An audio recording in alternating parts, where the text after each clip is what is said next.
For courses exploring the foundation of modern philosophy, as well as live events bringing philosophy to life, visit philosophyportal.online and become a member today. Throughout 2024, our members get access to 4 monthly events. In February, we focus on the concept of communism and welcome guests Carl Hayden Smith, David McCarricker, and Alex Ebert. Find out more at philosophyportal.online. Welcome to another philosophical conversation. My name's Cadell Last, and I'm here today with a special guest, Nina Power. Nina Power is a philosopher and writer, as well as a senior editor and columnist at Compact Magazine. She's the author of One Dimensional Woman from 2009, as well as What Do Men Want? Masculinity and Its Discontents from 2022. And I suppose just, starting off with that title, Nina, we're today to discuss that book primarily. What Do Men Want? Masculinity and Its Discontents. And I just have to ask, with both, I know there's been some focus in your previous podcasts on the title, What Do Men Want? But also masculinity and its discontents is another Freudian reference. And just going here on what was inspiring this title is this book sort of inspired in some sense by a Freudian lens on the present moment of masculine and feminine dynamics? I mean, I think there's several things going on. First of all, it's just I like making puns of famous books by men. So obviously One Dimensional Woman was a pun on Marcuse, but it's not even accurate because it's like the translation of men shouldn't necessarily be man. It should be like, you could translate it as human. So it's like a pun on the English translation even. And then, yeah, of course, with the Freud, like, what does woman want is his sort of infamous question in a letter. And obviously Freud says, I don't know, or like, I can't answer. And I say the same thing.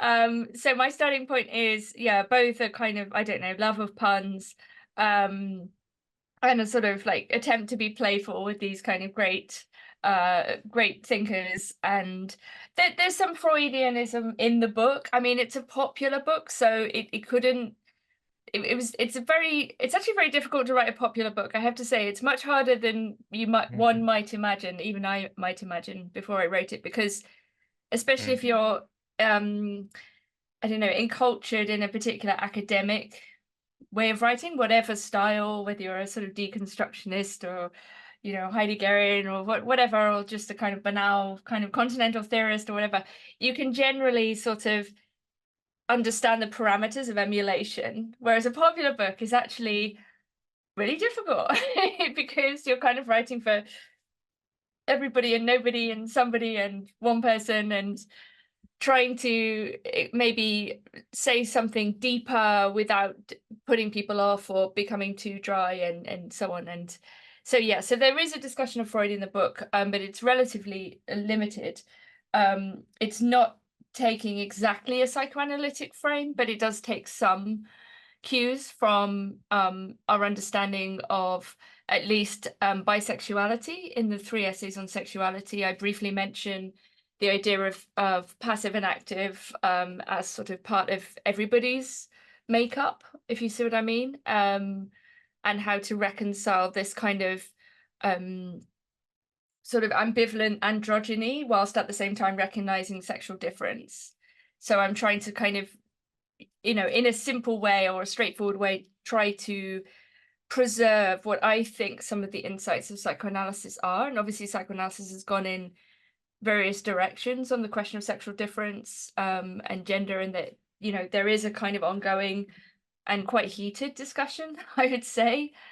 People like Jacques Miller being denounced as reactionary, and but then people like Joan Kopchak, for example, who've always been very very good and very interesting on this question of sexual difference, or Alenka Zupancic in the book What Is Sex, saying things that are much more nuanced but still maintaining a kind of, I think, a greater fidelity to psychoanalysis. But we can see how you might take a Lacanian approach to questions of gender if you take it in a certain direction. But yeah, I actually just this minute, I got this advanced copy of Judith Butler's new book, which isn't out until March. And I'm very surprised that the publisher actually sent it to me, because I thought they would be like no, but they did. So there will be a review in due course. Anyway, I'm sorry, that's a long way off your question, which was about the titles of the books. No, no, that's a perfect way in, and actually, it leads nicely into what I really wanted to ask in the opening of this conversation, which is really my impression of the book being primarily not so much about that exact question, what do men want, Mm, but more about this issue of sexual difference, how to think sexual difference, and specifically the problem of our culture either repressing or foreclosing the reality of sexual difference for a type of, let's say, gender analysis or multiplicity of positive identity expression and things like this. What did you want to say in regards to this issue of sexual difference? And am I right to sort of say like this is a crucial kernel and central thesis? Oh, absolutely. I mean, I think it's interesting, the opening line is a very straightforward axiom or assertion where I say men and women exist, which is actually a kind of inverted version of a sentence, a similar sentence in Zupančič's What is Sex, where she kind of says men and women don't exist or inexist in a Badiouian sense. But I wanted to assert this kind of positive um, being, I guess, as my starting point. Because the thing is, it's like once I realized, I was commissioned to write a book on men, right? Great. But the thing is, it's like you do have to kind of do a bit of like foundational work in simply saying, what is a man? Right? I mean, we were obsessed with this question, what is a woman? And psychoanalysis asked this as well. But actually the harder question in some ways is what is a man? And so I had to start with this kind of assertion in order to generate this image of sexual difference so that I could talk about men, because I think implicit in so many of the kind of attacks on men, we've had these kind of very mainstream liberal critiques of masculinity. We're very familiar with this, toxic masculinity and so on. And I wanted to basically have this kind of neutral ground that is a recognition of difference. And I'm very influenced by Ivan Illich in particular, in his work on gender from about 1984, his book where he talks about the sad loss of gender. And it's very confusing because Illich uses gender in yet another way, not the two main ways that we might use it today, either as a social construct or as some inner feeling, but rather as a kind of synonym for sex, but it's sex understood in its everyday practice. So he says that with modernity, we lose sexual difference, or gender as he would put it, because the roles and the modes of life and the tool use even that differentiated men and women in different cultures at different times is abandoned in the name of a kind of what he calls economic sex, which is a kind of fungible, interchangeable sort of human unit whose sex is relatively irrelevant or indifferent. And we do live in that world, and I wanted to say, well, what happens when we've lost that difference actually, and can we make something of it positively? Because one of the worst things that you can be called at the moment, well, there are many things, but one of them would be like a reactionary or an essentialist, or you're by defining something, you're somehow limiting it. And isn't that terrible? Like, isn't this what history has done to women and people of color? And, this is the very thing we want to avoid in the name of a kind of emancipation, which is modernist. But, everything comes at a cost, right? And the loss of those differences, we pay a price for. And this plays out, I think, in the absence of social roles for men. And I talk later in the book about male suicide. And I've had 3 male friends commit suicide, and it's a huge problem. It's a very, very big problem, especially among men of my generation. For some reason, Generation X has extremely high suicide rates, and it tracked us all the way through. And I was shocked when I looked into this data. And there are probably some very complicated reasons why that's the case in the West. Millennials, thankfully, don't seem to commit suicide at the same rates. I think maybe they've worked out that complaining and hierarchy and so on, and moaning upwards probably stops them from from falling into the abyss. Um, Whereas our kind of hedonistic youths and kind of end of history ironic nihilism does not stop us from falling into the abyss, perhaps. But it's something that affects men in particular. So I wanted to think about the decline of social roles, you know, what happens when we kind of make everything fungible, including sexual desire, employment, you know, it's a kind of social, cultural, sexual, you know, situation. And equality in that sense, I try to describe as a kind of equality of the worst. You know, it's like you get you get a kind of freedom, but it's freedom on the terms of the market, and it's the freedom to, in a way, avoid certain things that are essential about oneself, whether one is male or female. You know, it's an attempt to somehow negate those things. And so I kind of naively, in a way, and bluntly want to turn back to sexual difference. And whilst it is a book about men, you're right that it became actually a book about sexual difference, and in particular, a quite optimistic book about how men and women get along. So it became about heterosociality, really, and trying to imagine and already recognize the ways in which that we do get along, you know, and to try to think of better ways as opposed to pushing this divisive, you know, oh, men are sort of ontologically evil, women are ontologically victims,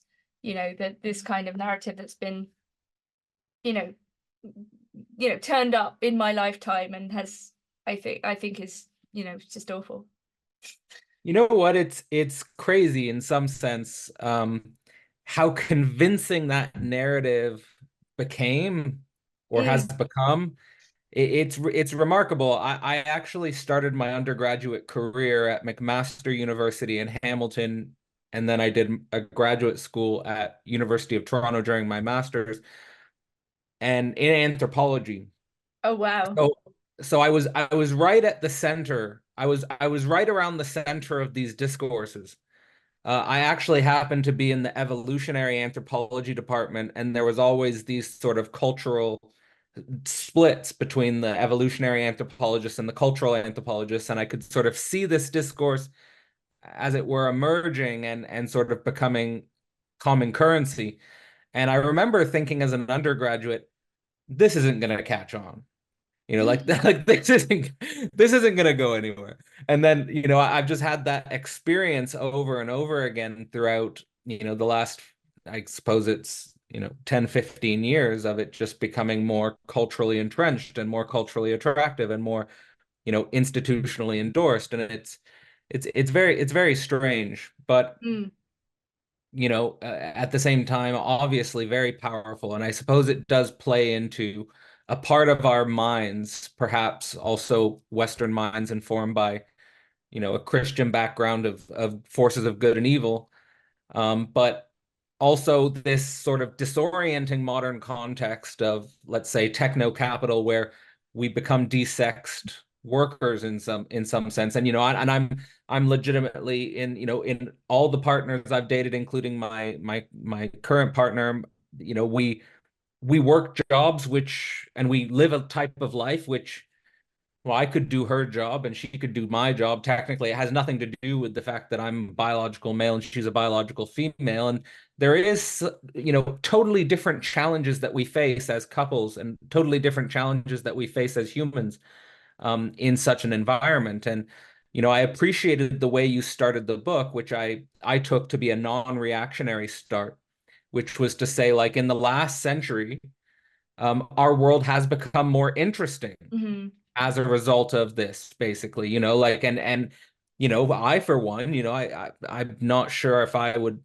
Actually, while I was growing up, my granddad always was envious of me because he was saying the women are so much more interesting today. Like, you're so lucky that you can go to university and have interesting intellectual conversations with a woman who's studying anthropology, or something like that. And he was sort of, giving me the perspective from a man who grew up in 1930s Ireland.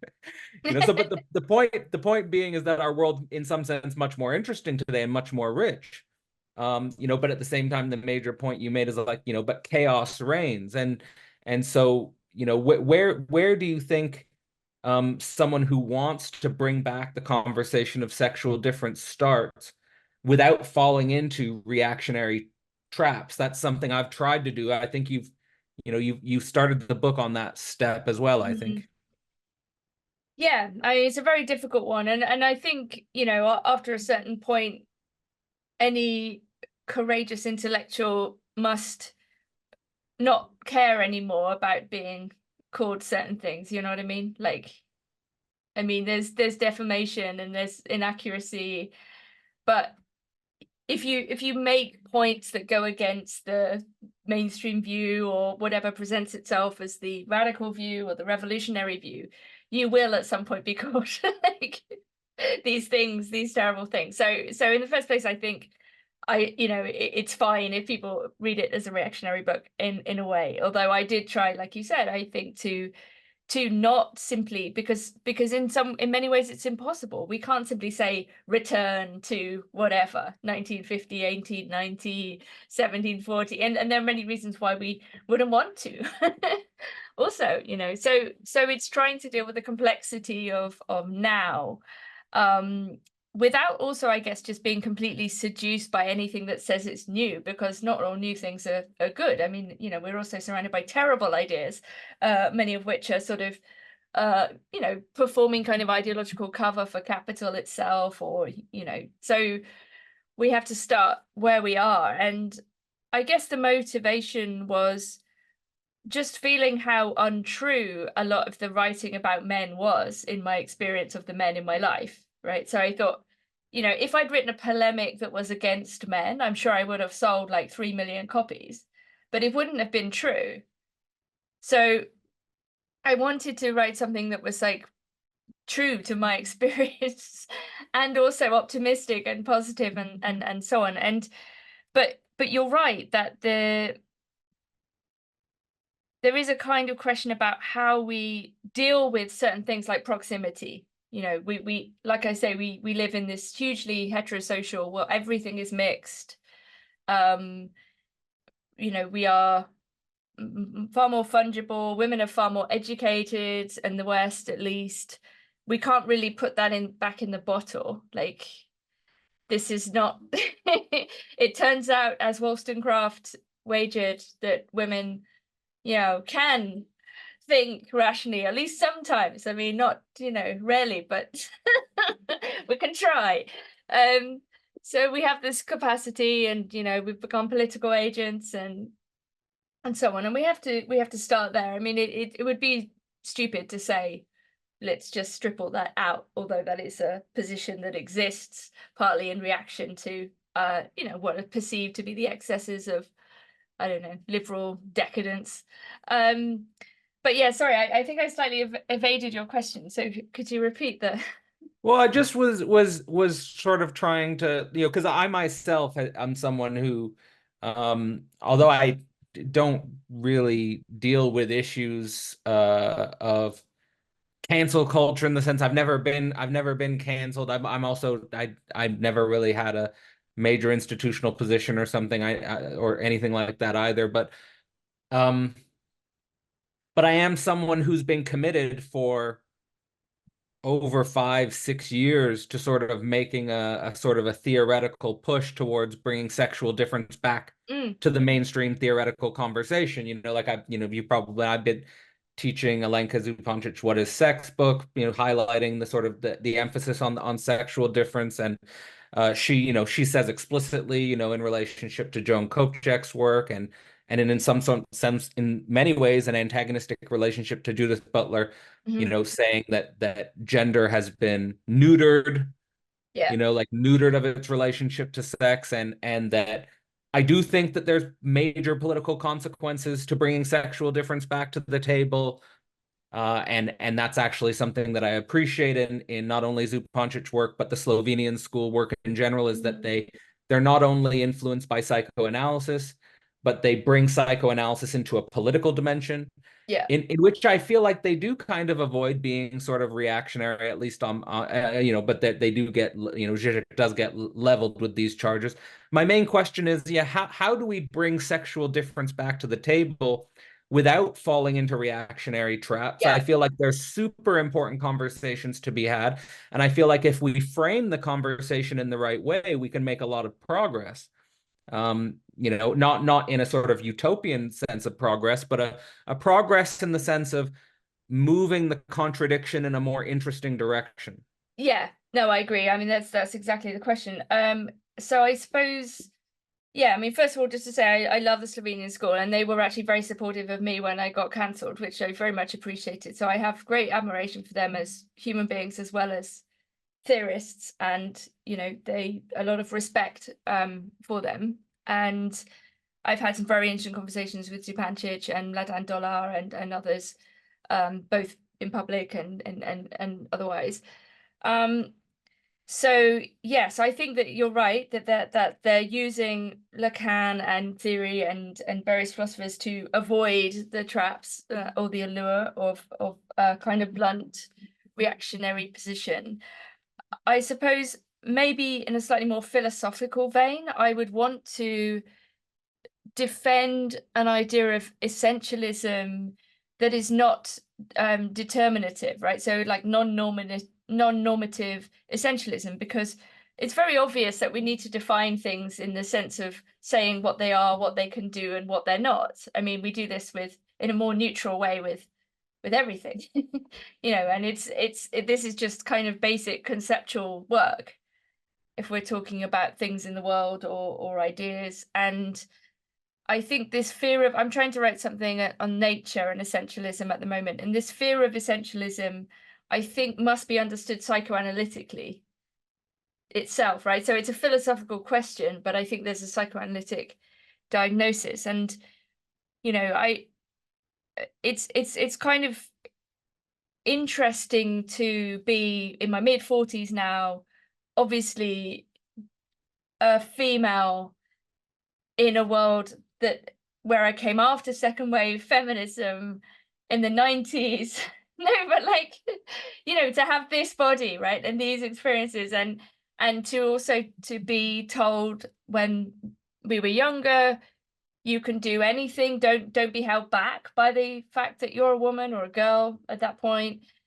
And there was a trickle down from the second wave, which is kind of an interesting kind of essentialism, especially in its rad femme dimension, because yes, they defend absolutely the reality of sexual difference, but they're also rather existentialist in the sense of saying, well, men have always previously defined what it is that women are and what they can do, and now emancipation should look something like women defining themselves.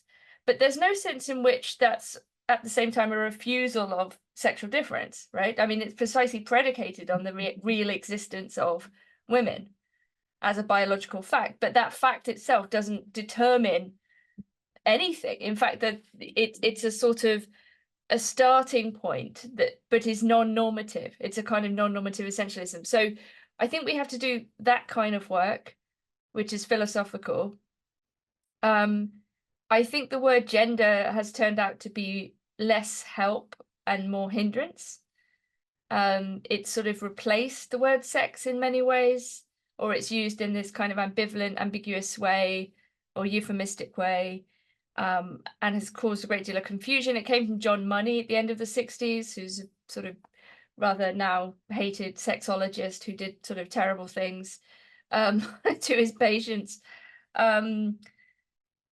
And yeah, so I mean, there is a sense in which partly it's about starting with your own body and your own experiences, and I don't see anything wrong with that necessarily. It's not, and I'm not writing autofiction. I'm simply saying, as a kind of series of cultural shifts, this is broadly my experience and probably that of lots of other women in the West of having these contradictory social imperatives, some of which seemed genuinely progressive and some of which pose as progressive but actually are not progressive at all, but have the sort of veneer of progression, the idea that one can identify out of one's biology. I mean, if that were true historically, why didn't women identify out of being women then, if their lives were so terrible? Do you know what I mean? It's sort of, it doesn't make sense. You can't retcon history in this way and say well, no, you don't be silly. It's always been like this. We've always thought about gender in this way.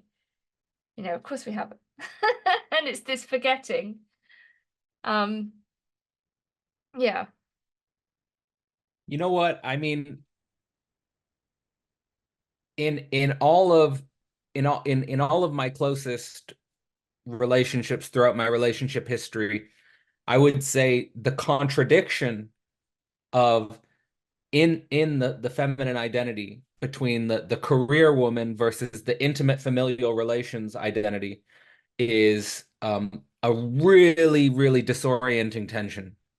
And it's a tension which, in my experience, always provokes in goes in many different directions, but always provokes very difficult conversations. And sometimes it's difficult to know in when you're a partner or a friend how to hold space for those contradictions, or how to really work through those contradictions in a way that doesn't lead you to a type of zero sum outcome or a zero Mhm. sum result, like either either or, like you go, you know go the engineering path, or you know get a part I don't know get a part-time job. There's just all these trade-offs which don't and it could be a larger political issue like that. I've heard that argument many times, that our society as a whole, in a neoliberal individualistic sort of setup, is not friendly or conducive to specifically the problem of women in the workforce, and there should be more political incentives for managing or navigating this contradiction. In terms of this idea, that you're trying to forward, the essentialism idea, and this idea that, you know, um, that emancipation is basically women defining themselves. The issue that comes up in my mind is remembering back to Cadell as a teenager and thinking about how I became a man. And I remember thinking a lot as a teenager about what identity would help me with women. Like, in order to become a man, like I Mhm. was thinking a lot about what would be desirable for what would a woman find desirable in my identity. And it sort of brings me to this issue that I appreciate in I think Lacan's work in general, but Zupancic brings it up, which is that woman is the other to man, Mhm. but man is not the other to woman. Mhm. So there's this weird asymmetry. And then I've been thinking about it more, and working on this theory more. And it seems to me, like, from what I can tell, is that what's other to woman is child. In other words, man is not other to woman, but child is other to woman. And then, it always comes back to this question of circling the political problem of fertility and reproduction in sort of a liberalist emancipatory frame.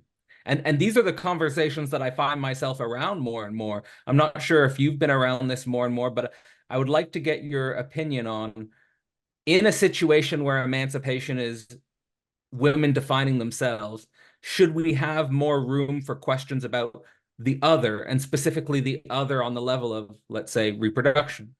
Yeah. No, no, definitely. I mean, I'm in conversation with a lot of um I guess women who are working loosely in the reactionary feminist. I mean, they use that as a joke, but women who are working on questions of pronatalism, and motherhood and so on and so forth, questioning, like Mary Harrington, for example, questioning the link between feminism and progress. Louise Perry, Louise is more using kind of evo psych, which is not a direction I would go in, but I can understand why she did, in her first book, which is very successful, far more successful than any of us. So she's onto something, and good for her, totally. So yes, I mean, I think one of the questions that I don't really address in my book, although it would be a necessary follow on, would be the really what's happening with the almost becoming post-sexual of the human, and the kind of decline in not only birth rates. I mean, I'm not a demographer, I'm not interested in that question in that way, but it's very obvious that there is a cultural shift going on in pretty much the whole world. Even countries that have high birth replacement rates are declining. So we have a kind of global, it seems, sort of collapse in the birth rate. And, you know, many people are trying to work out what's going on. Is it female education? Is it the pill? Is it technology?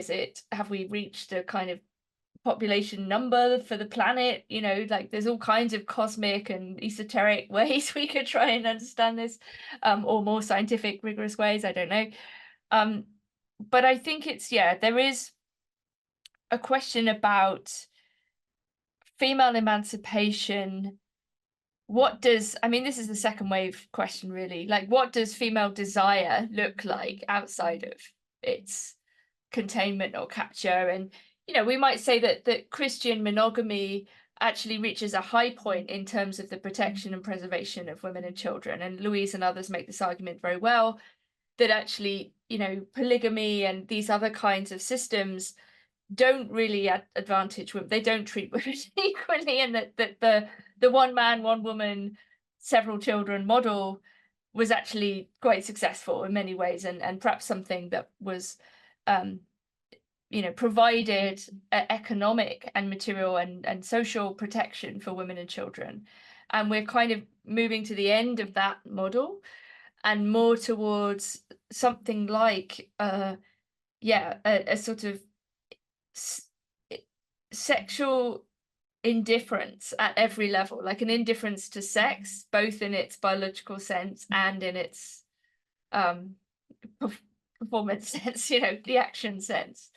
And we could say, well, look, this is freedom in its pure form, right? It's the freedom to act is also the freedom not to act.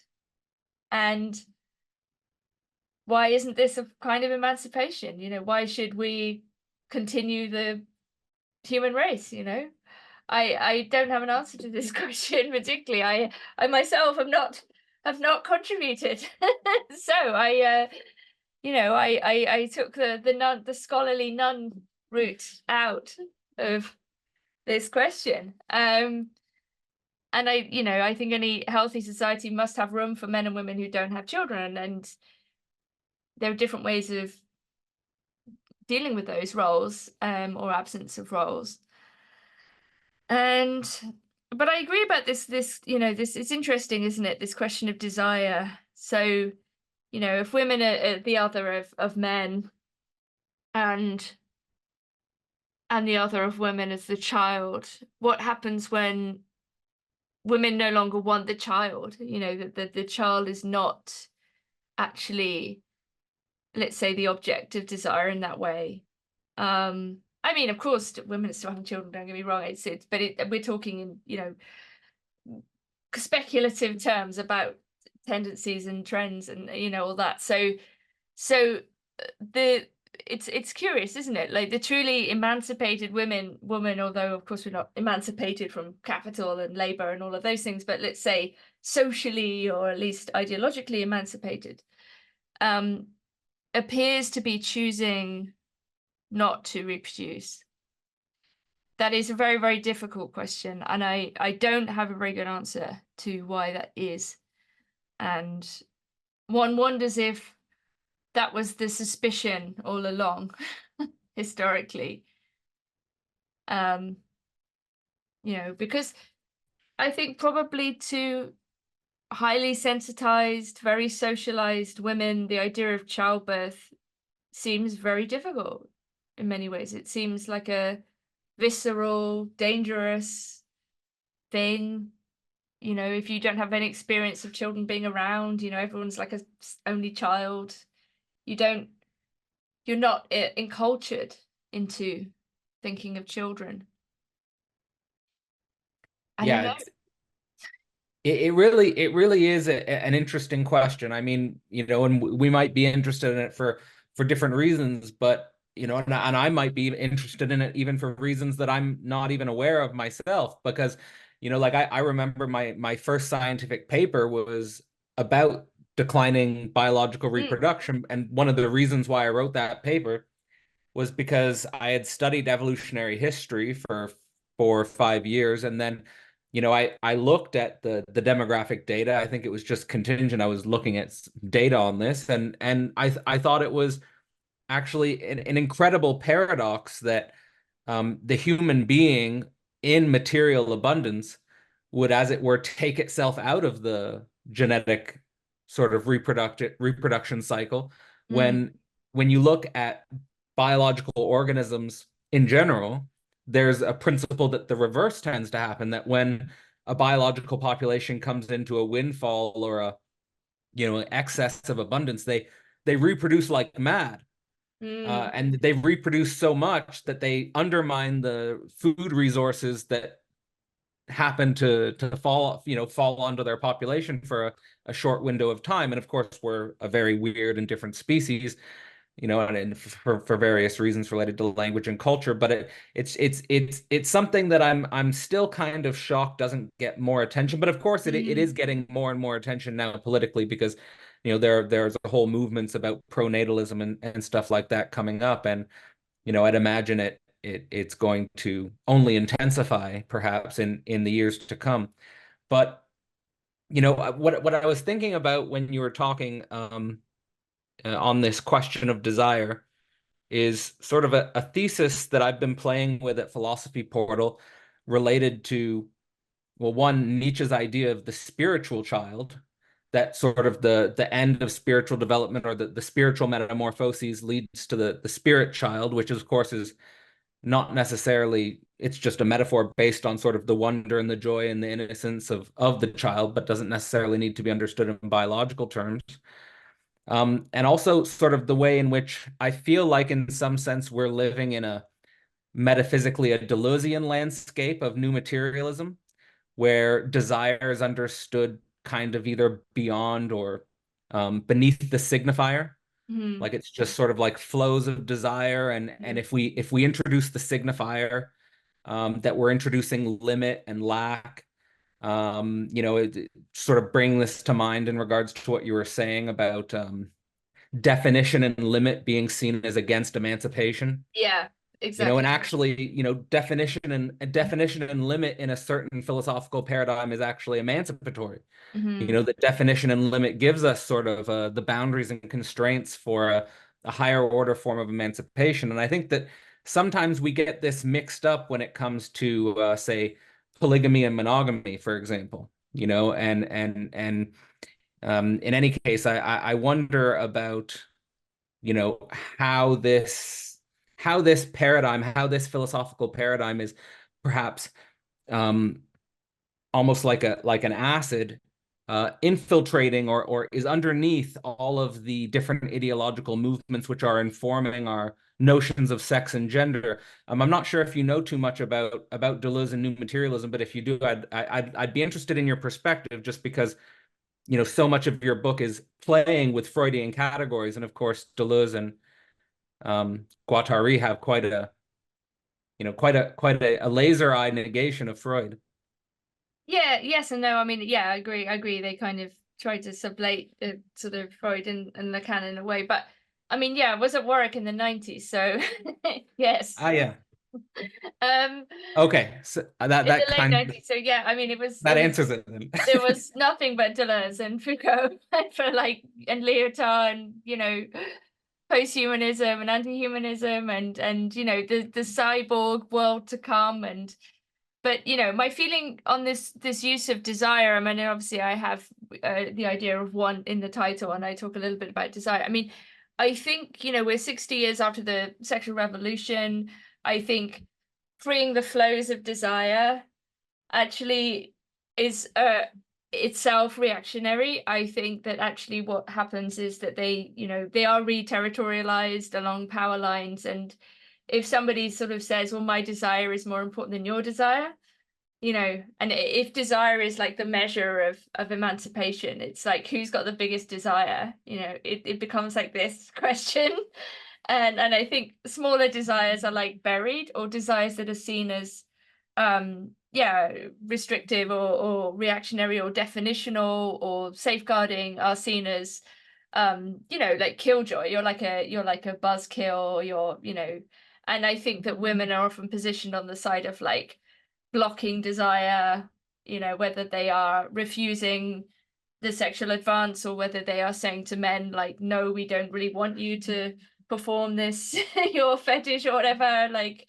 And of course, desire is not reducible to sexual desire, but I think if we're talking about libido in a kind of economic sense, you can't really unleash the flows unless you also eliminate all of those molar categories, and those molar categories still exist, that they might be redefining themselves, but there is a sense in which like power, like there is no dissociating power and desire. Like you can't free desire without like power, as in like top down pouvoir power. I mean, they try to make this distinction between puissance and pouvoir, but then puissance only makes sense, I think, if you have essential definitions of things, right? Because to say what something is capable of, you have to say what it is. It's not to reduce or limit the capacity or to say exactly what something should do, but in order to talk about something having potential or capacity, you have to say what it is.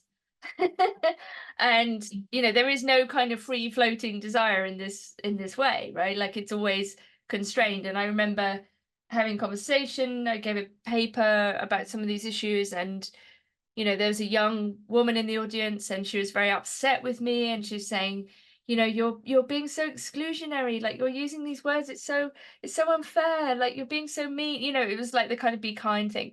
And then it really did occur to me, I was saying, well, I mean, yes, in a way, like any definition is an act of violence, like but it's okay, you know what I mean? It's like we shouldn't be afraid of like defining things because we are anti-war or anti-violence. It's like we also have to understand that violence in the form of like cuts and distinctions and definitions and limits is absolutely necessary, and I think this attempt to avoid violence of all kinds, or to think that we are not capable of harm, or making distinctions, and that we have to, um is itself a form of like total abnegation of thought. It's the idea that one can be like a jellyfish, and you know everything just sort of flows over you, and yeah, you're a kind of accepting But this is creature. this is part of the becoming animal, I think. Yeah, but Or I maybe mean, like you're the jellyfish now. but they start with becoming woman in the becoming animal thing. They're like all becomings have to go through becoming women, and there's some sort of really embarrassing bits in Deleuze and Guattari there where they're like, who are they quoting? They're quoting like, oh, I don't know, is it Burroughs or someone? And they're creating all these like very masculine authors talking about menstruation, and they're like, we love everything that flows, even menstruate. And you're like, even menstruate? Oh, come on, man! Like, it's like, that's very nice of you. Thanks, guys. It's really that's really cute. But it's like the starting point is this sort of hippie guy. I don't care if you're on your period, honey. you know You know what? I'm glad this has come up because I'm playing with it with a theory, and you might be the perfect person to bounce it off of, which is something like a engagement with whatever happened in the 1960s countercultural revolution already being reactionary. yeah. What I would see is the 1960s countercultural revolution being reactionary against a certain, not only heteronormativity, but a certain, let's say, Christian Western culture as a regulatory framework for sexual desire. And that what's at the foundation of this sort of countercultural movement is this idea of sex positivity, like as an ontological category, that sex is positive. And then consequently, I feel like what grows out of this sort of political movement is a type of regulatory structure that we could call political correctness. That Hmm. political correctness grows out of this and actually has a type of weird, frigid relationship to sex in some sense, and has a very strange relationship to sex in some sense, which actually is nothing like the free flow of desire in some sense. In some sense, I think where it ends up is actually the frigidity and the frozenness of desire, perhaps paradoxically, like there are some people who on the left politically who, and they're younger people who have a slogan called "Ban Sex Now." You know, it's just like this complete, you know, like sex is horrible, but just this idea that I think is that actually Alenka Zupanchik's thesis, like actually sex is negative. Like there's something fundamentally negative about sex. And so if we think sex is positive, then you know we're going to find ourselves in all this paradoxical sort of regulatory structures.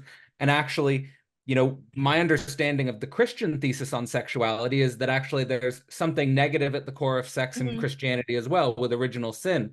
And so like, and various denominations have different points of view about original sin and stuff like this. But you know, yeah, I'd be wondered about like sort of what's your point of view on sex positivity versus sex negativity, and perhaps the way in which this is playing into what I see to be sort of a revival of Christian thinking and Christian identification, specifically in perhaps some of the circles that we're, you know, running around in. Yeah, I mean, I'm definitely on the sex as lack side, but I think yeah, it was a huge debate in second wave feminism too. You know, I mean, the movement was riven with the kind of supposed division between people who are sex positive and people who are sex negative. You know, partly because of to do with the role of men in this kind of question. But I mean, I tried to coin this word in the book, which was puritanical, which is a combination of prurient and puritanical, which is this kind of like, yeah, this tension between the prurient, like this interest in sexual matters, like the encouragement in the culture of a kind of sexiness and this visual sexiness everywhere, but at the same time, like obviously if you transgress you get totally punished, even though the rules are not clear because there's no moral or religious structure, and people are being encouraged to discover themselves through sex, and this idea that one can find oneself in a journey and that sex is a big part of it, sexual exploration. You know, I mean, this is kind of like the very definition of like Satanism from the standpoint of Christianity. It's like setting yourself up as this god of desire. But you know, let's take it out that reign. But it's yeah, so it's kind of constantly everywhere, but it's also kind of nowhere. Like the punishment is really severe. You don't know where the limits are. Lots of people get in trouble for like, you know, and you know, I'm not talking about serious cases of abuse, but for transgressions that are maybe more a question of misunderstanding or misreading a situation. And I think we've all been in those situations. I think this denial of the fact that we don't know what we're doing sexually always is again a form of disavowal. You know, like everybody's like misunderstood situations and so on. But that's all become very black and white now, which also kind of eliminates things like flirting. It's like if you don't go through the computer, you're running a risk because you're talking to, you know, so those things are being shut down and everything's been kind of, you know, funneled through the spreadsheet and the computer. And so yeah, I think sex positivity, you can see the kernel of its attraction, and especially if you're talking about female desire. There are lots of second wave books about how female sexual desire and pleasure has never really been explored, and you know, finally this is a, you know, possibility. But I don't think that's particularly where we went down. We went down a, you know, a highly pornographic route, and a highly visual route rather than a kind of narrative or playful or theatrical route in relation to sexuality. And it's interesting to like ban sex now, like sex negativity among the young. And I mean, it's interesting, in George Orwell's 1984 he has the Anti-Sex League, and in those books, and Orwell's and others, Zamyatin as well, like sex is actually seen as a way out of the tyranny. You know, it's like love is the thing that differentiates you in relation to the other, you know, so you're no longer in the regime, but it doesn't mean you're going to remain faithful to it. Obviously in 1984 he betrays Julia, you know, sells her out to the regime. But you know, the suggestion is that those who are against sex, also in the authoritarian personality project, very strange, you know, with the F scale, there is a kind of questions about, are you sort of both unduly interested in other people's sex lives, you know, and this is some indicator of your sort of incipient fascism. But then now we have a culture that the way we're supposed to be interested in like famous people's sex lives or whatever, and you know, the whole culture is kind of flooded with pornography. So I can see why there is a pull back, a sex negativity, or a recognition of sex as actually a deeply negative, in the sort of more psychoanalytic sense, you know, an experience of lack, you know, that desire is actually very confusing and painful, and you know, that one sees something in the other that one desires, but it may, you know, doesn't necessarily, it's not necessarily there, you know, that actually relating to others and being understood is very rare, and that most most forms of relations, including sexual relations, are mis relations or mismatches, and despite the algorithm's best effort, you know.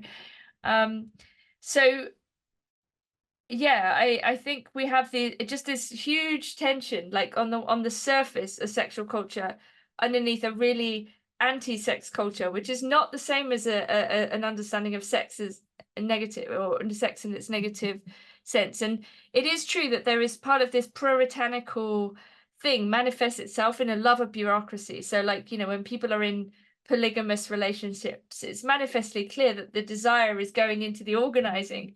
You know, it's like the spreadsheets, the day, you know, that the desire is actually about the becoming bureaucratic, not the having free and casual sex as if you're in some like hippie commune. You know, it's not that. It's the spreadsheet is the object of desire. And yeah, and everyone is an office worker, even or especially in their sexual life, you know.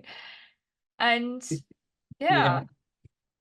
Well, I was just gonna say, yeah, no, it's a fantastic point. It's like, you know, I think what's at the core of some of these sex positivity, more polyamorous sort of motivations is the desire to get out of regulation, a desire to get out of this bureaucratic mindset. But actually, they probably find themselves in even more complex regulatory problems and more complex bureaucratic problems than people in sort of a sort of a traditional monogamous relationship. Oh, completely. I mean, Yeah, I mean I'll that. just give you an example. Like, I have a friend who's very in the poly scene, right? And she's very clever, and she says things like, "Oh, only intelligent people should do polyamory. Like, it doesn't work for less intelligent people. They just get hurt. They get their feelings hurt." But she literally does things like almost like she's a scientist, to be clear, and a very, very good one. But she does things like kind of measure the percentage of affection for each, but like, you know, she has sort of ranking systems for the various people. And, you know, she tells the men at the beginning of the year, like, I can see you only 3 or 4 times a year. We can talk about these things, but we can't talk about your depression. I will not be here for you for this issue, but I can talk with you about these things. And I'm like, what the fuck? This is like the most like over-regulated, like quantitative, reign of quantity, like horror, like nightmare horror of like seeing people as, you know, units or poor, you know, and and she's a kind of utilitarian, so everything is sort of, you know, she really does like try to live in this like hedonic calculative way, like, oh well, we have this kind of pleasure and we can do these kind of acts, but I reserve these ones for this person, and this person's my primary, and this person has 20%. And it's like, what? You know, it just makes me feel sad. I would rather sit in a graveyard drinking my own tears for 40 years than engage in this. You know what I mean? Like, there's something so unpoetic and so inhuman and like disturbing about this. And I love this woman, you know what I mean? I think she's brilliant. But just this approach to life and to other people. It's just Yeah, it's madness. It's madness, and that's where we are apparently. So, you know, I've often, you know, maybe this will be interesting. I've often said that I think that actually, you know, it's really not about monogamy and polyamory at the end of the day, but about, you know, the capacity to bear the negativity of the other in a long-term relationship is so intense that just by nature of the negativity, you can't really make space for more than one person because it's just too much. The only way to get out of it is to say, okay, I can meet you this many times a year and we're allowed to talk about this, but not this. So because that's the only way you can get away from the negativity of it and keep the illusion of a superficial level of positivity. But anyway, that can be done in sort of a utilitarian calculation. Now, I did want to bring up that what sort of surprised me as another thread in your book, which seemed to me to be a central thread in your book, was a kind of Christian dimension to it, is just the issue of forgiveness, really. I mean, and this doesn't, I mean, sometimes it's sort of colored in the book with a Christian frame, and sometimes it's just talking about forgiveness as an emotional category and talking about, we don't live in a very forgiving society in a post-Christian age. And it's sort of framed like, forgiveness as well as the possibility of reconciliation, specifically between men and women, is a central issue at the heart of the culture war. And I don't really see it get brought up a lot. And I do appreciate the way in your book you're constantly bringing up personal references to, either the way men have treated you in your life, or the way you've been hurt in your life or haven't been hurt, and all these things. Is how much do you what are your thoughts on this now? Basically, forgiveness, reconciliation between men and women, and the culture war, and what's at stake there? Yeah, no. I mean, I absolutely stand by those claims and those sorts of attempt to move beyond. And also, yeah, I mean, they're not unrelated, the relationship between men and women and the culture war more broadly, although that would be quite a subterranean map somehow. Although, but we can talk about obviously various sort of battles in the war, or at least the way in which, as Leonard Cohen always says, there's a war between those who think there is a war and those who think there isn't, right? So we don't have to see everything as a war, or sometimes we can see something that pretends to be not a war as a war. And forgiveness just struck me over and over and over again in the past like 8-10 years as something that was being just abandoned, basically. And it didn't it that seemed to be something new in a kind of monstrous online anthropology in many ways. And it's not surprising that lots of people have turned to René Girard to try to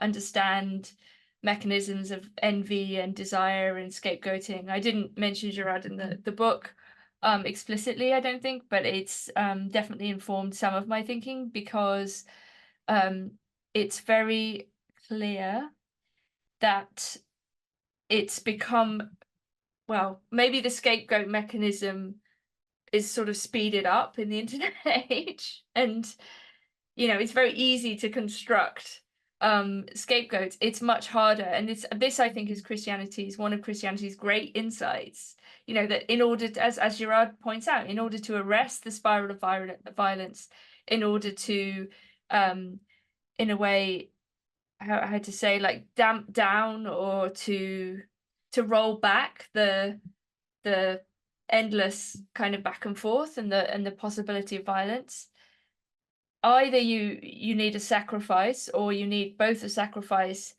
and a kind of passive acceptance of violence without retribution. And so one of the claims of my book is that women should not seek revenge against men, which is kind of controversial. And that in a way is probably not that anyone has really noticed, but I think it's probably the most controversial claim in the book, because what I'm saying is that women have to behave in such a way as to not do what seems intuitively desirable in many ways. And there obviously are dimensions of feminism, although no means all. And I think feminism is mischaracterized if it's understood as a project of revenge. I don't think it is, but there are definitely elements. And one of the things that I thought was really strange that's happened in my lifetime was actually precisely the stereotype of the man-hating feminist, which everyone was at pains to say, no, absolutely not. This is not us. We're just, talking about history and blah, blah, actually became permitted as the mainstream liberal feminist point, which was you're allowed to hate men, but you know what I mean? Whereas previously that was something women would be absolutely at pains to deny.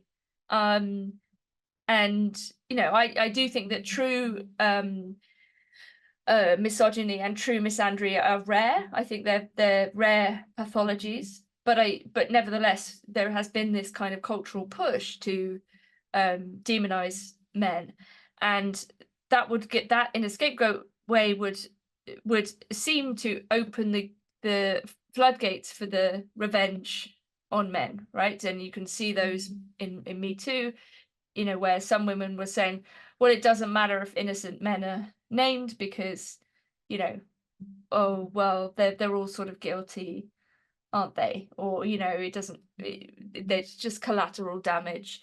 And of course, if you look at the history of male violence against women, you can totally understand why the revenge position would be desirable, right? But what I'm trying to say is, like, we should not do that. It's almost like turn the other cheek. It's like it is not in our interest that men commit suicide. It is not in our interest that men and women are divided largely by capital for other reasons, nothing to do with what we might want or what is possible, but rather we are being pitted against one another in the way that capital always pits workers against one another on the basis of divisions imposed from above. So yeah, I think the Christian emphasis, it is Christian in many ways. It stems from that moment of both the admission of one's own lack, and there is a psychoanalytic Christianity too, one's own brokenness, or however you want to put it, one's own capacity to transgress and to harm and also to be harmed. But as in the Lord's Prayer, you kind of have to forgive. You have to forgive the other person, you have to forgive yourself, they have to forgive you. They may not be able to. It's one of the hardest things to do, is to forgive someone or yourself, or for them to forgive you. Even for minor transgressions, often especially for minor transgressions. But there seems, what I want to do is, like, ultimately for men and women to reconcile so that we can understand our common interests and unite against those forces that would seek to divide us and use that division against us. So it's a kind of weird politics of sex in that sense, like.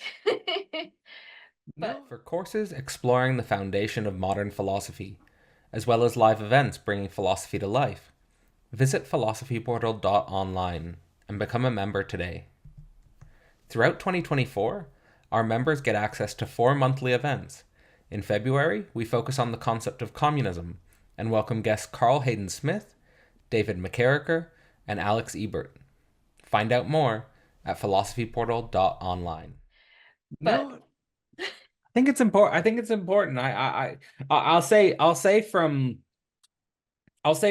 my personal history point of view, going back to 2019, 2020, is that I don't know if there's any other problem that has shaped my life more than that.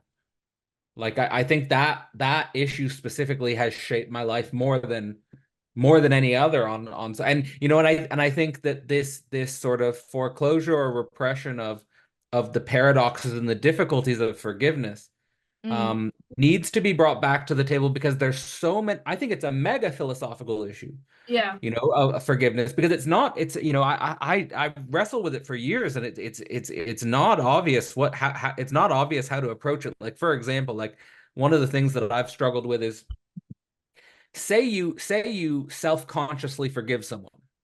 Like you say, okay, I'm gonna tell this person that I forgive them, or whatever. But on the level of the unconscious, meaning like on the level of your dreams, like when you're sleeping at night or you wake up at night and you're still angry at the person. So I could forgive someone self-consciously, and then that night I could have a dream where I wake up from a nightmare where I'm literally still angry at the person. And then what do you do with that? What do you do with that when you say, I want to be a better person, but on the level of the unconscious, I still don't forgive. And then like it comes down to like, there's also these super and this is something that I'm not sure if, like, we have to be like Christ-like in order to do this, you know, like, and like I'm not Christ, so that, you know, but it's like this sort of balancing act between, let's say, letting people get away with bad behavior, like objectively bad behavior, like you can forgive and let people get away with horrible acts, versus, you know, forgiving and sort of letting be, forgetting the past, having sort of more of a self-forgetfulness, opening up the possibility for a new beginning. And I feel like all of this has huge consequences for specifically the family, because one of the biggest problems with family is that people, you know, there's like that saying, like you show the shiniest version of yourself to strangers. Right? But like but family, you see sort of all the dirt and all the mess, and you can't get away from it. It's like, you know, like I feel like with family, people feel like they can, you know, do whatever or act however they want and get away with it because you have no choice but to stick around.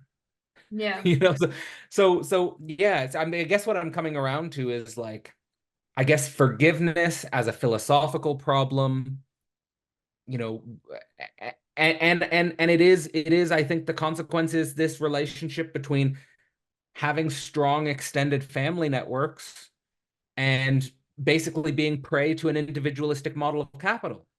Yeah.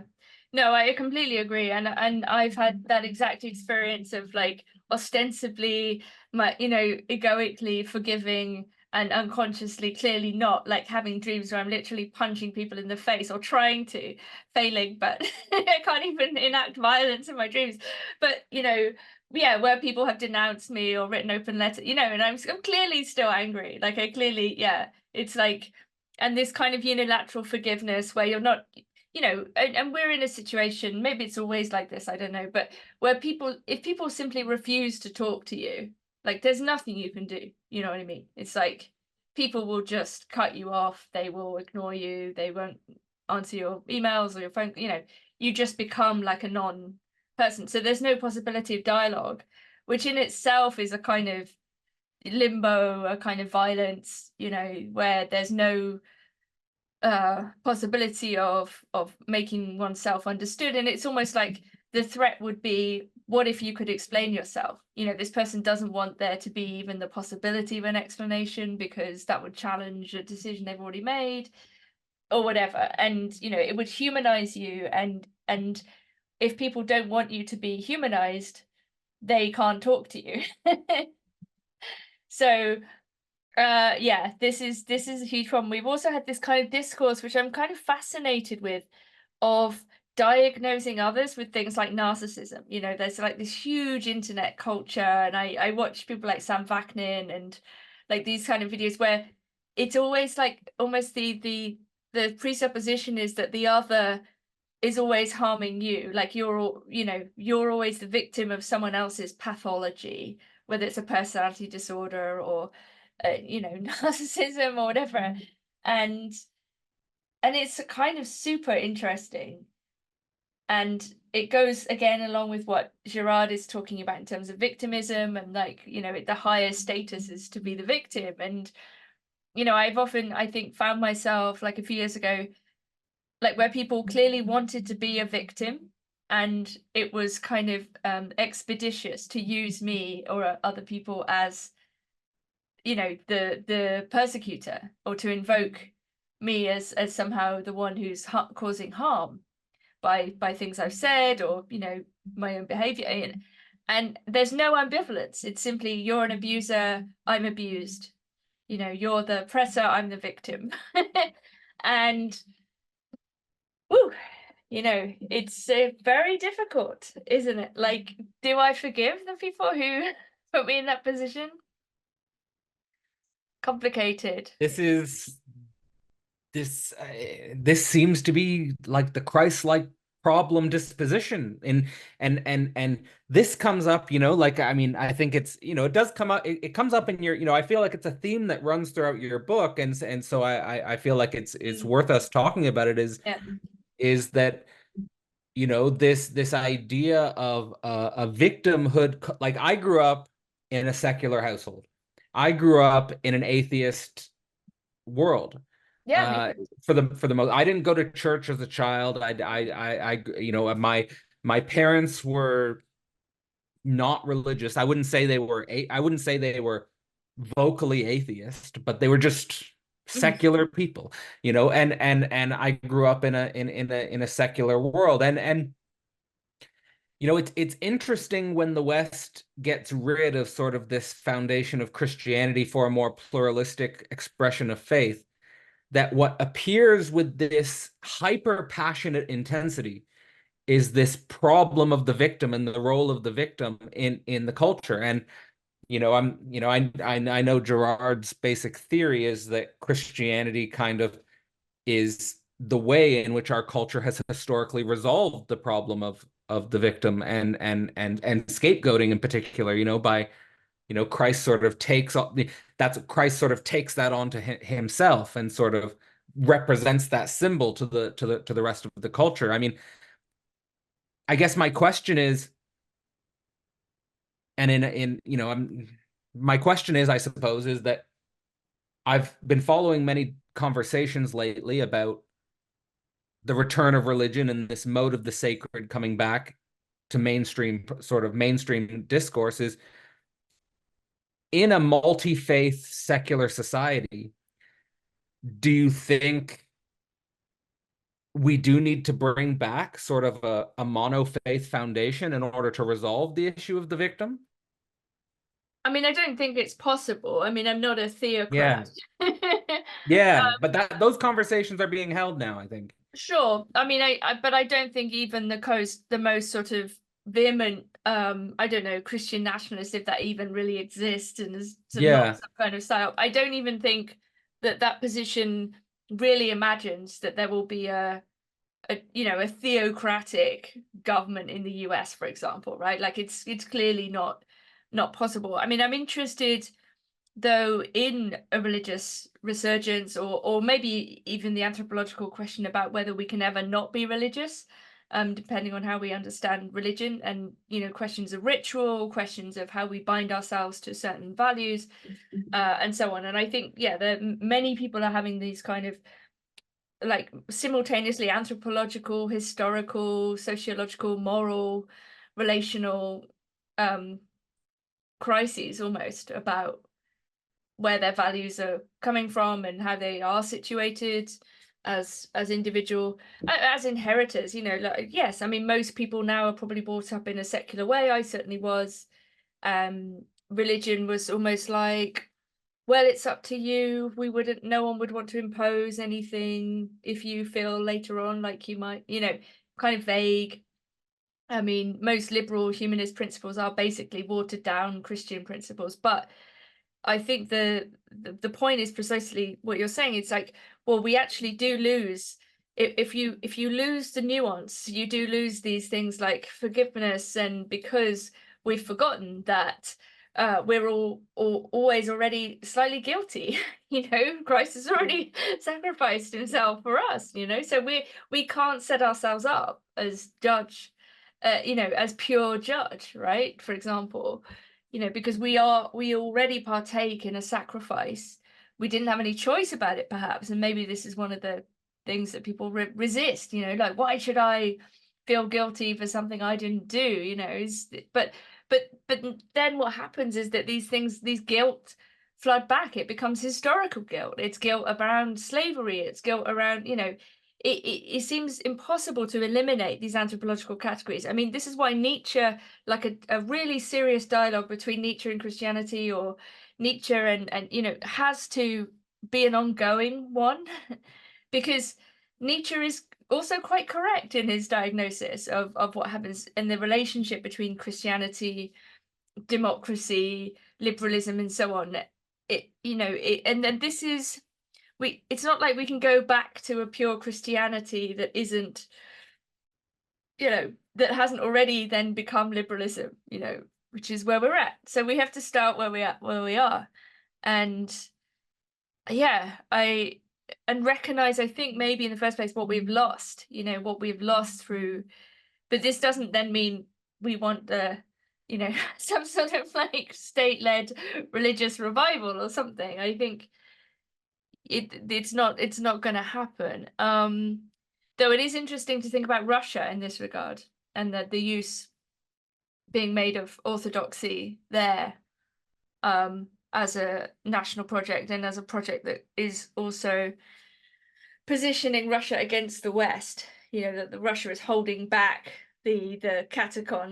That it's before the Judgment Day. Like, Russia is the one recognizing the decadence of the West. And it becomes super metaphysical and super eschatological, and so that those ideas are also happening at the moment in our world. Just saying that nothing would surprise me at this point. Like I'm really like, and specifically like at the level of orthodoxy. I mean, there's a whole wave of orthodoxy running through the United States as well. And a lot of it is virtual. A lot of it is just, people watching YouTube videos and stuff like that. But yeah, at the same time, there's this sort of weird sort of revival going on, and I'm totally in agreement with you that not only is it not desirable, but it seems impossible, and that whatever the real response is to the present moment would have to go through some sort of sublation of the Enlightenment and modern liberal democracy and everything that's been achieved in the last 250 plus years, let alone the last 2,000 years. So it's nothing, nothing like that. I suppose it's like, is there a way, the way I think about it, and it's dialectical, so it's incredibly hard to language, but it's like, is there a way, because I'm basically an atheist, like, is there a way to atheism that moves through religion more respectfully, if that makes sense? Like, that's why I kind of like, Zizek's idea of Christian atheism, because it's like, the only way to be an atheist is to go through Christianity. But there doesn't seem to be a way to set this up very easily, because it seems to be like you need to be duped by a transcendental illusion, and then you can become an atheist. But like, you really have to be duped, like, and I feel like for me, like, but I think this is independent of the form of religion. Like, for example, when I was in my early 20s, I was basically a religious zealot for new atheism. But like that was basically my religion, but like, and I got duped by that, like, but you have to go through that in some sense. And I don't know, does that make sense? Yes, definitely. And I think, but this is why I don't know, this weird fusion of like anthropology and theology and history is something like this. It's like, it's almost like this kind of, you can go up one level, right? You can kind of look at like these patterns and these structures and say, okay, Bataille tries to do this, actually, I would say, where he's trying to kind of, if you like, diagnose these impulses at a very, very deep level, or base level, trying to recognize them. And he's really drawing on a lot of anthropology from his time, what they had access to in the 20s and 30s, and looking at these discoveries of like the cave paintings and fertility symbols and stuff. And he's really trying to analyze that moment where he says like Thanatos and Eros emerges together as a human concern and as a human preoccupation. And maybe one way of defining it is like an attempt to explain Eros and Thanatos, right, simultaneously. And and then we could talk about religious ritual, and then the ineradicability of ritual as such, and see that as religious in the broad sense, without falling into the chat. Nietzsche will say like strength is being able to hold multiple perspectives at once, right, without falling into any one of them, right? And I think that even if one consciously decides to, for example, become a Christian, to become, and I've been baptized, I go to church, I've consciously decided, as it were, but it doesn't feel like being duped. I don't feel tricked. I feel very in control of this decision, and also very humble before it, if you see what I mean. Like, I feel not at all like I have any answers, let alone all the answers. I feel that it and I think this is a misunderstanding of what religious belief is. It's far more like Kierkegaard, with all of its doubt and unfinished thing, than it is I don't know, like a book of rules or something. It's not, it isn't like that at all. And you know, and I think Christianity maybe especially, or not, I wouldn't say necessarily uniquely, but I think it sets up this possibility of emulation without achievement, right? Like you're saying like you can't be Christ. You know, you can aim to be Christ-like whilst always knowing that you will never be fully that, right? Like it's always this, you know, there will always be failure, you know, and that's in a way the sort of point. But I think that kind of lack and humility is not the same as being a victim. It's not the same. And this is where the Nietzschean question is really complicated, like his critique of Christianity as, you know, the inverted instinct, or as the herd morality, or as the revenge of the masses, and tied to the lamb, and all this. And I mean, of course there is this meekness, there is this aspect, but actually I think it's not simply a revenge fantasy.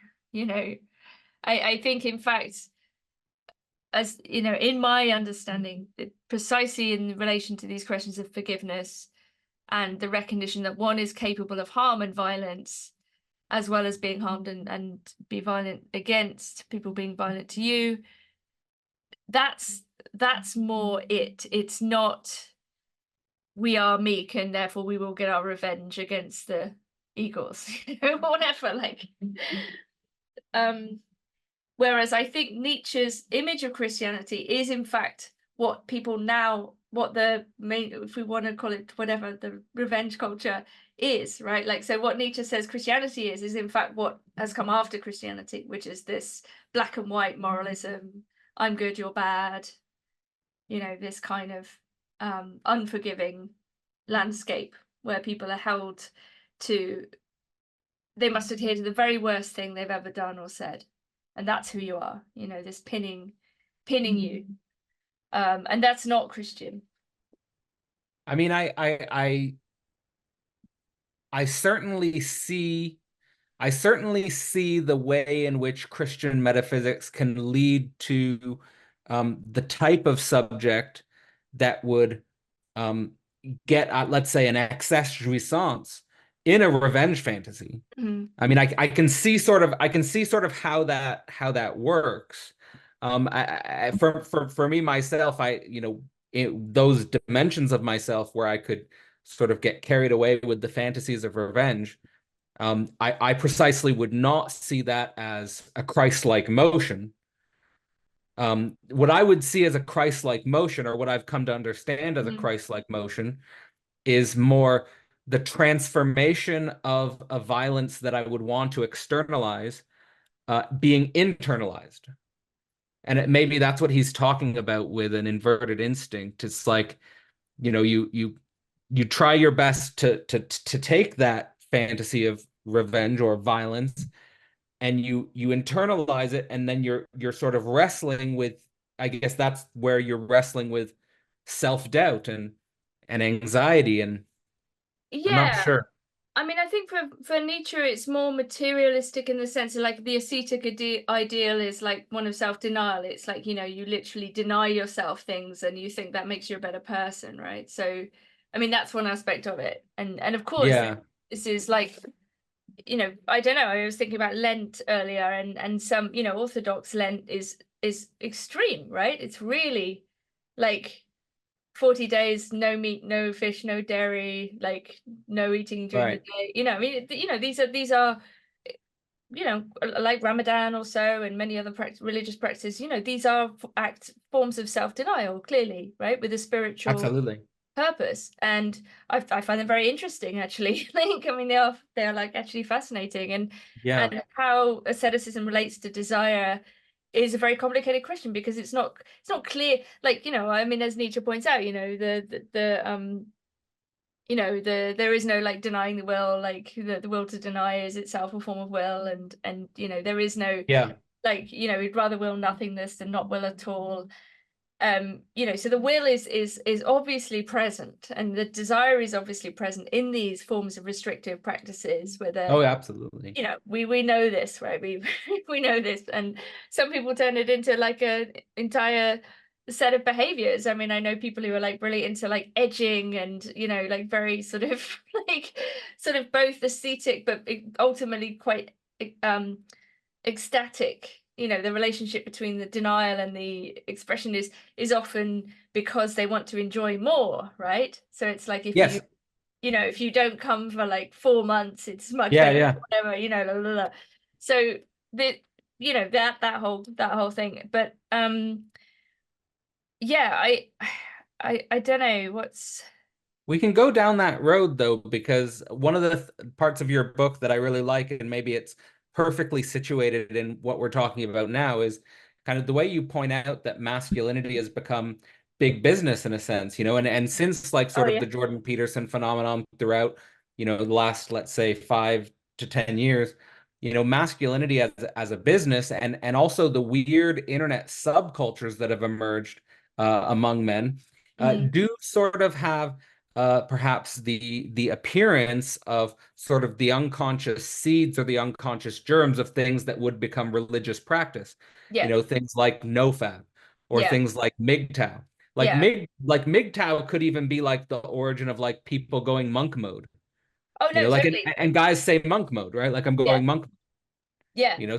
So No. yeah, but maybe what's your view on these online phenomenons and sort of these different sort of weird subcultures Mm. uh amongst men, and almost, you know, they're I suppose they're spiritual or religious connotations and dimensions. Yeah, totally. I mean, that's why I wanted to talk about them in the book, because, you know, they are fascinating, and they are forms of, in some ways, neo-asceticism or neo-stoicism, or, you know, yeah, and it's but they're very, what's one of the interesting things about the reception of those attempts or those positions or those practices, it's just how much they're condemned. I mean, it's like that you often, in this kind of very pornographic, like sex positive culture, it's like the idea of someone not masturbating is now more offensive than the idea, you know, than it's crazy, you know, than the idea of someone masturbating, which, like, so we've had this kind of complete reversal of the I don't know, the cultural valuation of sexual behavior. So it's like these men who don't masturbate are now seen as like a threat to national security, like, you know, and they're positioned along with sort of, I don't know, dangerous incels and people who like have Hitler groypers, or do you know what I mean? It's like the like the mainstream image of MGTOW and incel. So, you know, I wrote a defense of the incel after the book came out. And the book came out before the Andrew Tate phenomenon, but we can also see Tate as a symptom of a sort of, you know, another kind of father figure, actually, just like Jordan Peterson, you know, in this kind of absent paternalism and this attempt to recreate in a virtual sense a kind of absent patriarchal. You know, if Peterson is the good father, then Tate is like the bad father, you know, the one who will abandon you, and he himself was abandoned by his own father. And, you know, so this kind of perpetuation of that lack. And, you know, then on the other hand, the you know, the 50s father of Peterson, who will, you know, tell you to tidy your room, and you might listen to him, but you won't listen to your mother, you know, who's saying the same thing, but he says it in a different voice with a different law, you know. um so yeah, no, I mean, I just think they're absolutely fascinating, and I tried to make this comparison between 70s lesbian separatism and MGTOW men going their own way in the book, to see if there was any mileage in this attempt to exit the mixed heterosocial world. You know, can men do it? Is this position always going to be one of resentment? And yeah, it's in a post-religious secular world, the idea of the monastery is not perhaps so present. You know, there isn't. But it occurred to me, I wish I put this in the book, but when you have monks doing the illustrated manuscripts, they're basically making memes. So all of the young men making like Pepe memes are basically sort of deracinated monks, because the illustrated manuscripts are basically like copying memes, and memes are like the same thing. So you do in fact have a great monk industry today. Yeah, it seems like the seeds for it, and one of the most interesting parts, or it was just a small part of your book, but it was sort of a play on the sort of blue pill, red pill thing that I think I'm seeing it come up more and more, is like, of course, the blue pill is sort of seen as sort of more associated with, like, let's say, progressivist woke culture. Mm. Red pill is sort of seen as recognizing sexual nature, the real of sexual dynamics. But then there's more and more people using either the black pill as type of like this doomer impotence. Yeah. But also you mentioned the God pill, Mm. which is just sort of finally submitting to God. I've also seen people using Christ pill. So it's interesting to see sort of how this sort of online men's culture with the red pill has sort of more and more transitioned into sort of the seeds for what seem to be the meme layer for a religious dimension. Absolutely, and I use as no test case for that. Oh, what's his name? Kind of previously sort of notorious manosphere dating guy who wrote sort of horrible books about like how to pick up women in every country in the world. Neil Strauss. No, not him. I do mention the No. game, but the game sort of moved on a lot since he wrote that. But it's a more, oh, what's his name? How annoying. Anyway, but he kind of converted to Christianity, and just like a very quite hardcore form of Orthodox Christianity, and he banned all discussion of fornication on his forum, and he sort of completely renounced his, previously sort of sinful caddish ways. And yeah, I thought that was an interesting, I don't know, yeah, sort of symptom perhaps of the limits of a certain idea of sexual relations, that actually in it, it's a bit like Don Juan. It's like you can't sleep with every woman. What do you do when you realize the realization hits? You can't sleep with every woman. Where is there left to go actually after this? You've manipulated women in countries all over the world, and you but something is missing. So yeah, I think this is a kind of trend, maybe it's like a comprehensible one. And again, I think these all of these things should not be demonized. They should be understood. You know what I mean? Like there's this kind of lack of a desire to understand what's going on here. And it's very obvious, like, for example, with MGTOW, men going their own way, that they are really responding to the reality of the world, which is that, as we know from the dating apps, like 20% of men get 80% of the women. Like, it's deeply unfair. Like, obviously there's asymmetries the other way. Like, men prefer younger women. They don't really want women over 25, whatever. So there's all these kind of things, and it's almost like through the technology we've become the most base version of ourselves. Like, the technology allows us to see what we would be like in the state of nature, paradoxically, you know what I mean? And all of those sorts of previously positively limiting things about who we would meet, what images we would see, whether you'd marry the boy down the road, in your 20s, and maybe that was that wasn't so bad, like, and you tried to make a life with this person, and you didn't spend your whole time like fantasizing about movie stars, or you know what I mean? Like, these degrees of fantasy are just like, they're too much for everybody. Like, nobody can cope with this level of like stimulation. Well, yeah. I mean, in some sense, I've heard people say actually the problem isn't lack, the problem is excess. Well, this is what would be the battalion starting point, but I think there's a way in which you can you can actually put those things Well, together. they're connected. Yeah. They're fundamentally connected. In regards to what you're saying though about just confronting, and I think this is what sort of the MGTOW and a lot of the stuff that's going on in the manosphere, or at least what I saw in the manosphere stuff when I was paying more attention to it, was, yeah, they're just confronting brutal realities of sexuality, which are not sort of included in discussions at institutional settings. And you know, to me, it brings me to like sort of, you know, what would be a real gender studies? Like, because I feel like we do need gender studies. And like, you know, what would be a real gender studies as opposed to, let's say, a more activist oriented gender studies, would be sort of a scientific basis, which would be a basic curiosity in the reality of the world, filled with all of the brutal realities that we know, and the asymmetries, specifically as it regards to desire.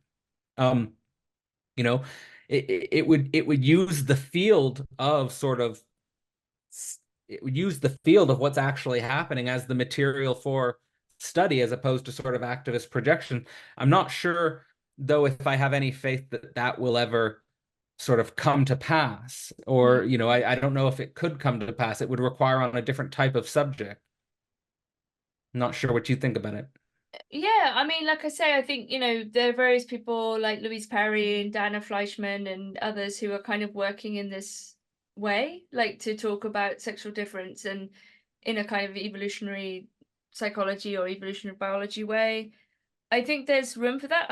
I intuitively am not inclined to see the world like I mean, I mentioned this in the book where I talk about hypergamy, and you know, some of these terms have been taken out of Evo Psych in order to and you taken up by the manosphere in order to explain, for example, like, you know, which things which are probably true, like in the sense of women are looking to marry up because they have fewer opportunities to reproduce and and you know, whereas men have more incentive to sort of sleep with more women and, you know, these kind of things. Of course, this tells us nothing about any individual man, any individual woman, any decisions we might make, any religious beliefs, you know. So of course they're a kind of very reductive, stripped down account of who we are, right? But yeah, at the same time, I think I'm interested in the truth, and I think that one way of getting to the truth is precisely this kind of reductive scientific and a brute kind of forcing thing. And see, you know, like, why not? Like, what are we afraid of? Do you know what I mean? It's like, I'm not afraid of what people might discover or might theorize about. I think we should be theorizing about everything, especially taboo subjects, because if you don't, people will come up with their own theories and without evidence whatsoever. And if you make something taboo, like race science or sexual difference, people will, you know, they'll notice, you know what I mean? And they'll run with it, and it will become, and they'll try to transgress it. Yeah, of course. So it becomes its own libidinal site. And that always happens if you say that, oh no, there's this thing. I'm telling you that there's this thing over here that you're not allowed to look at. I mean, come on. Right. You know, so that's the first place I'm going to want to look. Yeah. Right. So I think, you know, I'm all for this kind of research, honestly. Even if I, you know, would prefer a poet, you know, my own way of seeing is more poetic or like, but maybe that's just an attempt to myself to disavow like these brutal realities, you know. Well, I certainly don't mean by a real gender studies that we just view everything with an Evo Psych lens, No, but sure. just sort of, just sort of use the let's say the field of the real as the material for our thinking, as a perhaps, you know, does it boil down to that and a more activist orientation? I'm not so sure. Is there a place for activism? If so, what is the place for activism? I'm not quite sure myself, but I suppose, yeah, coming down to the sort of, I guess, not only the conclusion of the book, but sort of where you are now, is that, you know, you've written a book about, you know, what do men want? You've also written a book about one-dimensional woman. Do you have any plans for a trilogy or a third book? There is no third sex. There's no third. There's no third sex. Is there another book in the works, or where are you right now in terms of your academic thinking? It's kind of you to ask. I would say, yeah, definitely post-academic, para-academic thinking, but I think this is where the most exciting stuff is happening, like with theory. That's what I label myself as well. Yeah. I mean, you know, I was an academic officially for 13 years, and I left for very good reasons, and several reasons. And sure, so I'm in this, you know, this space where we find ourselves, and yeah, so I'm teaching, but I do teach adult education, which is like for people who are retired and unemployed, and I very much enjoy this. There's no assessment. People just turn, it's like lifelong learning stuff, and it's really cool. I do that in person, and I'm currently teaching a course on evil. So I'm very, very interested in evil. Evil and hate are my two topics for 2024. And yeah, That's it partly fascinating. stems out of my That's experience of being hated, or being the object of hate, and trying to think about this kind of anthropologically, philosophically, also in the current context of the massive expansion of hate speech legislation, which is going on in many Western countries at the moment, which includes things like making factual statements being interpreted as hateful statements if we move offense from being an objective measure to subjective measure. So, the idea that I can say, well, I'm offended, right? Therefore you've committed a hate crime. So this is, I want to have like this psychoanalytic aspect. Freud talks about hate coming before love and it not being the opposite of love. Is very interesting. He's saying hate is a necessary stage in childhood development. Like when you push, let's say, your parent or an object away and you say, I hate you, mummy, it's an attempt to really define oneself by saying I am not you, right? So we have this understanding of hate. There's much more to say psychoanalytically about that. We have the legal discussion, we have a kind of philosophical discussion, many great discussions of hate, political discussion, cultural, so on and so forth. So I'm quite interested in doing this, multi-headed analysis. That's fascinating. And is this through an institution or is this just Nah. self-organizing? Yeah, this will just be like in my spare time. I mean, Compact is, quite good, very busy sort of job. So Yeah. I'm still, I'm doing a lot of editing and commissioning and emails and practical stuff. And we're launching a new podcast, me and Jeff Schillenberger, which will be a kind of theory podcast. There's all these sort of things going on as well, which is much more like public facing. And yeah, so this will be in my spare time, I guess. That's fantastic. Well, I mean, I'll give you sort of the last word. I just sort of say is, not only encourage people to pick up the book, but I think it is a sort of extremely good synopsis of sort of a lot of what I've experienced in the last 5 to 10 years in terms of capturing a very real phenomenon here is, what do you want people to take away from the book, and perhaps also, what has some of the reception been for the book, and were you surprised by that reception? I was surprised by that it was covered by quite a lot of mainstream newspapers in the UK, and that people had read it seriously, and that the reception was largely positive, and even where there were critiques, I could totally understand them. They were very fair criticisms. There was a negative review in the Guardian, but that was like totally predictable, saying that I kind of overplayed the idea that men were hated and this wasn't true, and whatever. But even to be criticized is an honor, you know what I mean? Like for people to even pick up your book, to even read it, to even comment on it, it's like to It's have true. any response. I mean, I'm contacted by people all the time, quite rightly, who are saying, can you please read this? Can you please look at this? Can you please watch this? Like I haven't got much response, and a lot of people are making work, people are writing all the time, and so to even have a tiny portion of someone's attention, even if it's to piss them off, is amazing. So yeah, I was really pleased with the response, honestly. That's my overall feeling. And I think the thing that I wanted, that I would really want to stress, is this idea of, like you brought out forgiveness and reconciliation, and really like this optimism and hopefulness that's based not in some projected future fantasy, but based in our real and existing relationships. And that's what I was trying to say, like that was being ignored or being kind of downplayed or even lied about in the main in the discussion. It's like as if people don't have good relationships with their father or their brother or their male friends or their partner, and as if, oh, beneath all of that, oh, that's all an illusion, and actually there's this, you know, antagonism between men and women. And it, you know, that this is to, you know, I don't know how to say, almost like reify the the necessary difficulties of everyday life, right? Like, and of course it's hard to be in a relationship with somebody, of course but that's the point. You know what I mean?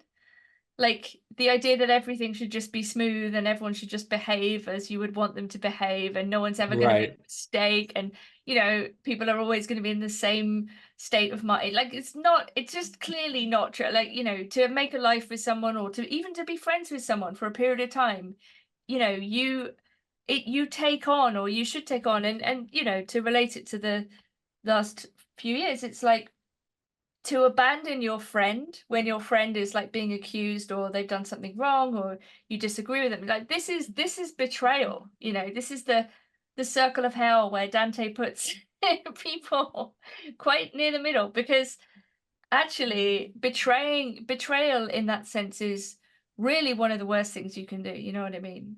You know, Yeah. you're only friends with someone insofar as they're cool and happy and not, they don't have any problems. And then the moment like people turn on them or they've got an addiction issue or whatever, you're like, no, I'm out of here.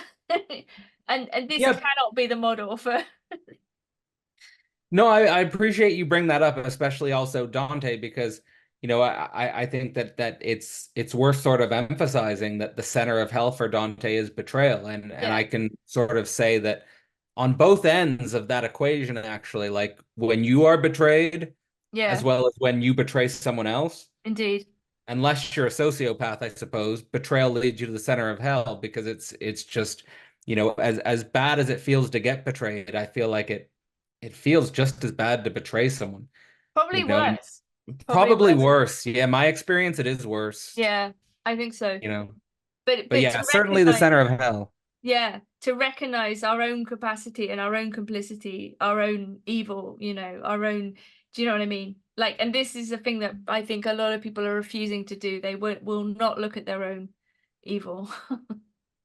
Yeah, I mean it's interesting. Actually, Jordan Peterson and Sam Harris had a debate about this very recently, and Sam Harris came down on it. Hit the Buddhist response is that it's not so much a question of good and evil, but a question of ignorance that people betray out of ignorance. But I'm not so, you know, I'm not so I don't convinced think by so. that.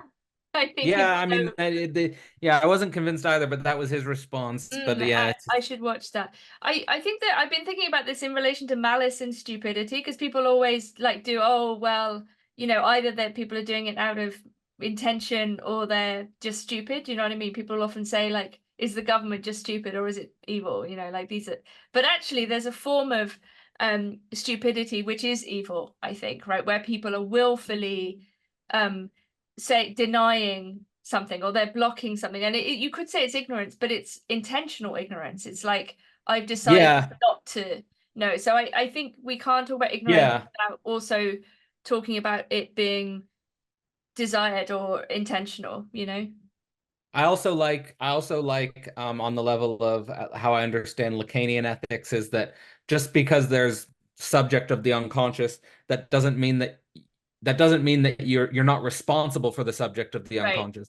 And I think that that's sort of what, at least to me, that's how I'm relating to what you mean by intentional ignorance, is that people being intentionally ignorant is basically not taking responsibility for the subject of the unconscious, and betrayal on that level.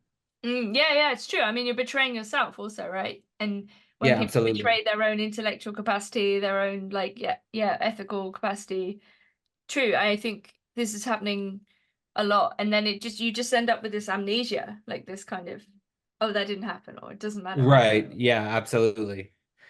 Well, Nina, this has been a fantastic conversation. I want to thank you for your book as well, and also want to sort of just say, you know, I'm totally open to philosophical conversations in general, with you and your future work. And if you ever want to come back on and talk about yeah, it, either a future work or whatever you're working on, you're more than welcome.